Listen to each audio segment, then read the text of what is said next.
Bonjour la belle diaspora, bonjour tout le monde, j'espère que vous vous portez bien.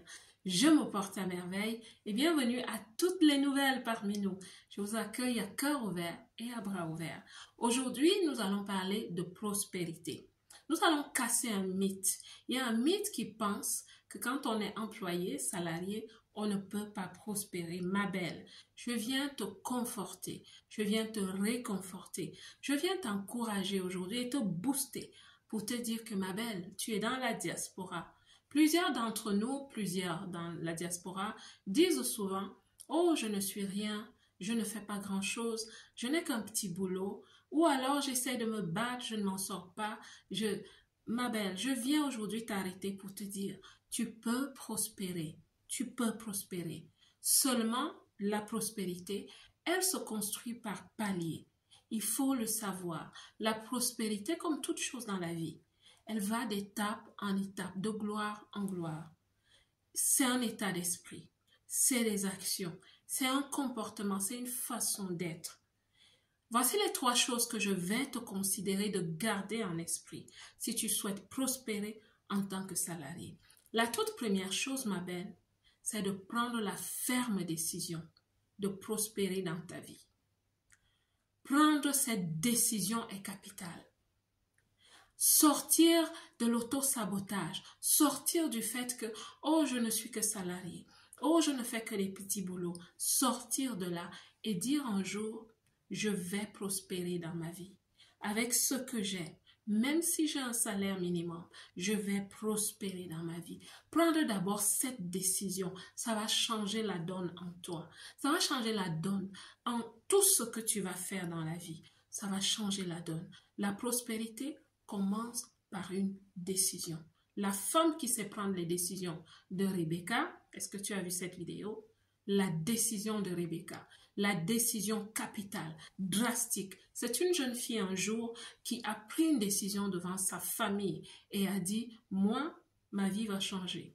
Maintenant, je vais de l'autre côté. » Et elle l'a fait, sa vie a été transformée.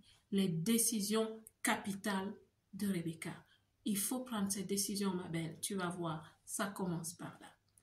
La deuxième chose que je vais te conseiller de faire, c'est de devenir une professionnelle. Tu vas me dire, mais ma belle, je travaille. Il y a une différence. Il y a une différence entre la femme qui dit, je travaille, je sors, ce que je vois, je fais, ce que je ne vois pas, je ne fais pas. Et la femme qui un matin se lève et elle dit, ce n'est pas facile, mais aujourd'hui, à partir d'aujourd'hui, je m'appelle professionnelle. Une femme professionnelle, c'est une femme qui a la structure, c'est une femme qui a une certaine discipline, c'est une femme qui a une certaine organisation, elle adopte un certain comportement. C'est une femme qui ne va plus en retard au travail. C'est une femme qui n'arrive plus au travail avec les cheveux dans tous les sens. Non, c'est une femme qui est organisée. Elle a une structure, elle sait où elle va, elle sait qui elle devient en tant que professionnelle. Et cette femme commence à s'organiser. Les choses changent dans sa vie. Même dans la gestion de sa maison, ça change. Elle devient professionnelle. État d'esprit, l'intelligence professionnelle, elle commence à l'adopter. Au travail, elle sait collaborer. Elle travaille de façon excellente. Ça veut dire qu'elle est consciente, qu'elle est une professionnelle. Même sa stature change. Sa façon de se présenter change. Quel que soit le boulot qu'elle fait. Quand elle est au travail, on remarque cela. Elle a changé. La femme professionnelle. Tout change, même ses relations.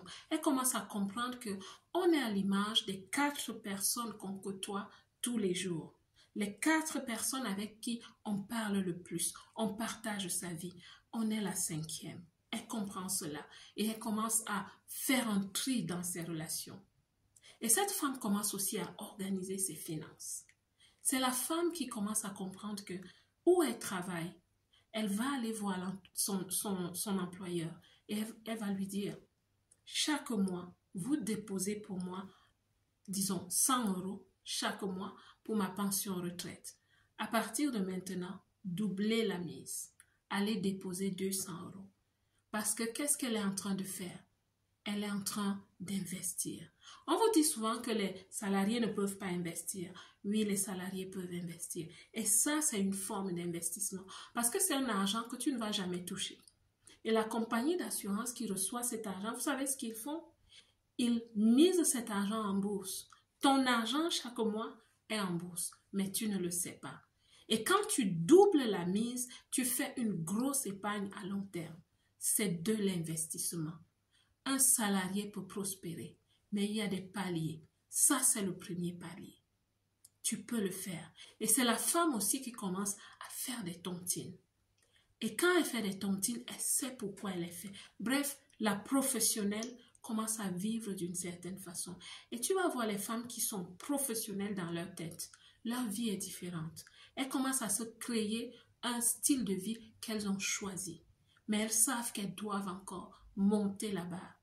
Et la prochaine barre, le prochain niveau, c'est quoi? C'est de devenir une femme de carrière. Tu peux devenir une femme de carrière. La différence, c'est quoi? La différence, c'est qu'une femme de carrière a une vision. Je vais faire une vidéo pour te parler des caractéristiques et des avantages d'une femme de carrière. Une femme de carrière, elle a un certain charisme parce qu'elle a développé ce charisme. Elle a compris un jour qu'elle est professionnelle, mais elle est passée à la vitesse supérieure. C'est une femme, quand elle est en entreprise, les gens s'asseyent et la regardent pour dire « Mais elle se prend pour qui? Pourquoi elle est comme ça? Elle est orgueilleuse. Ou elle conduit cette voiture? Quel est son salaire? » C'est une femme qui a confiance en elle. Quand tu commences à porter le manteau de la femme de carrière, tu commences à créer une certaine prospérité. Parce que tu apprends aussi à postuler vers le haut, ma belle. Et plus tu postules vers le haut, plus ton revenu augmente. Je vous donne les secrets de femmes en entreprise. Certaines d'entre nous, on va au travail, on part juste au travail par survie. On a peur de tout. On a peur de perdre le boulot. Alors on se comporte comme quelqu'un qui n'a pas confiance en elle, qui n'a pas estime de soi ou un peu d'amour de soi-même. Les femmes de carrière, non. C'est elles qui donnent le là. C'est elles qui est comme un thermostat. Elles commencent aussi à devenir des femmes de décision en entreprise. Et quand tu arrives à ce point, ma belle, ta vie change. Ton compte bancaire change. Tu peux devenir une femme de carrière. Tu peux devenir. Et elles vont très loin. Et plus tu montes, et c'est possible, ma belle. C'est possible. Plusieurs femmes dans la diaspora sont en train de le faire. Depuis l'année passée, je cause avec des femmes, oui, qui transforment leur vie de cette façon. Tout, c'est l'état d'esprit. Et c'est ce que je te communique dans cette vidéo. La prospérité est possible. Le salariat fait partie du processus de la prospérité. Ton salaire est la semence que Dieu te donne. Si Dieu te donne un grain de maïs, tu le mets dans la terre, sous la terre. Qu'est-ce qu'il devient? Il devient une tige. Et cette tige va donner beaucoup d'épis de maïs. Et ces épis vont créer quelque chose de grand. Parce que tu vas mettre tous ces épis dans un bol, c'est-à-dire les graines dans un bol, et tu auras tout un champ de maïs si tu sèmes à nouveau ces graines. De gloire en gloire, palier par palier. Tu peux devenir cette femme, ma belle. Tu peux devenir cette femme. Moi, je vais te dire, moi, je suis les deux en fait. Je suis une femme de carrière et je suis aussi entrepreneur. Et quel est le plus grand pourcentage? Je suis en ce moment un peu plus femme de carrière. Je suis en train de transiter vers l'entrepreneuriat, mais je vous parlerai souvent de cela. Je vais vous motiver avec mon expérience. Je vais vous dire comment ça se passe et je vais vous encourager. C'est possible, mes belles, c'est possible.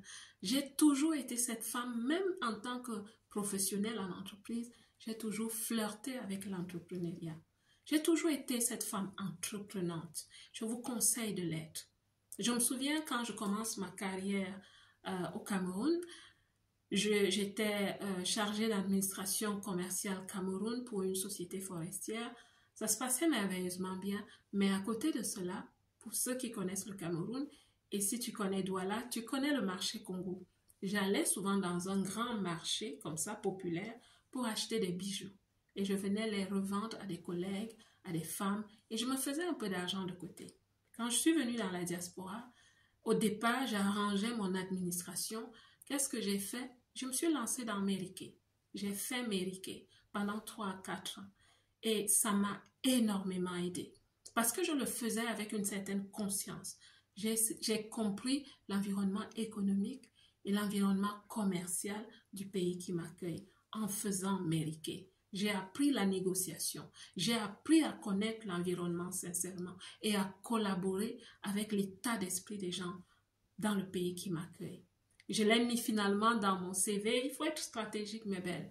J'ai mis ce jalon dans mon CV qui m'a aidé à négocier mon premier emploi ici aux Pays-Bas. Vous voyez? Donc, j'ai toujours été cette femme. Et plus tard, je suis restée comme salariée. Mais qu'est-ce que je faisais? J'ai continué avec les bijoux. J'allais dans un pays étranger ici, en Europe. J'allais acheter des bijoux et je les revendais à des personnes. Et puis, à un moment donné, qu'est-ce que j'ai fait? J'ai fait dans le tissu africain, j'ai fait des peignoirs, j'ai fait des coussins qui se vendaient aussi bien. Qu'à cela ne tienne, j'ai toujours eu besoin de me recadrer et de revenir dans ma carrière parce que la carrière te demande beaucoup. Elle te demande beaucoup d'énergie. Si tu souhaites devenir responsable en entreprise, ça te demande beaucoup d'énergie, ça te demande beaucoup de stratégie, ça te demande d'être présente. Mais en ce moment, je suis en train de formaliser une entreprise et je vais vous dire comment est-ce que ça avance. Je vous dirai. Est-ce que finalement, je vais devenir totalement entrepreneur? C'est possible, mais je ne suis pas encore à ce point. Je ne suis pas encore à ce point. Et j'encourage toutes les belles dans la diaspora. Ne vous précipitez pas. Ne vous précipitez pas. Parce que vous risquez de vous casser la tête. Ne vous précipitez pas à l'entrepreneuriat.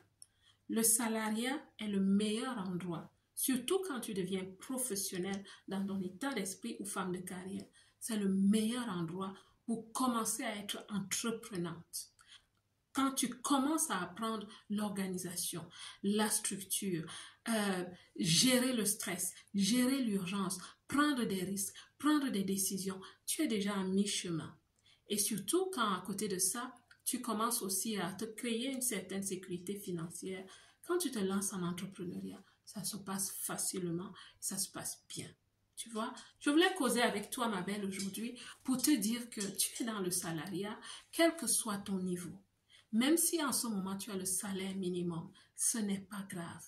Tu peux commencer à gravir vers ta prospérité. Ça se construit, mais tu dois prendre d'abord la décision. La belle diaspora, partage cette vidéo avec une belle dans la diaspora que tu souhaites motiver, que tu souhaites encourager.